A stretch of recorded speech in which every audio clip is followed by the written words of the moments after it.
तहरीक इंसाफ के कारकुनान इमरान खान को गिरफ्तारी को रोकने के लिए जमान पार्क पहुंच गए हैं। पीटीआई के मरकजी रहनुमा अली जैदी ने कहा कि इमरान खान दिलों में बसते हैं, गिरफ्तारी की भरपूर तरीके से मज़ाहमत करेंगे। इस पर हम बात करते हैं डॉन न्यूज़ के नुमाइंदे अदनान शेख से। अदनान, बताइएगा इस वक्त आप किस तरह के मनाजिर देख रहे हैं जमान पार्क के अतराफ, कितनी बड़ी तादाद में कारकुनान पहुंचे हैं? आज बिल्कुल पाकिस्तान तहरीक इंसाफ के चेयरमैन इमरान खान इस वक्त जमान पार्क में मौजूद हैं। मेरे साथ मौजूद हैं पाकिस्तान तहरीक इंसाफ के रहनुमा। आइए इनसे बात करते हैं मुमकिन गिरफ्तारी के हवाले से। कहा जा रहा है कि इमरान खान को गिरफ्तार किया जा सकता है, क्या लाहेअमल बनाया है, क्या कहेंगे आप?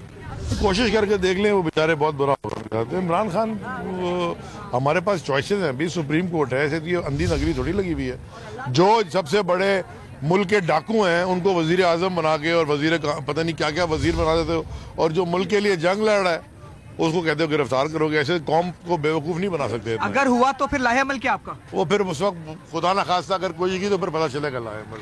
बिल्कुल अली जैदी साहब ये मौजूद थे पाकिस्तान तहरीक इंसाफ के रहनुमा, और उनका ये कहना है कि जब इमरान खान को गिरफ्तार किया जाएगा तो फिर हम अपना लाहेअमल कौम के सामने लाएंगे।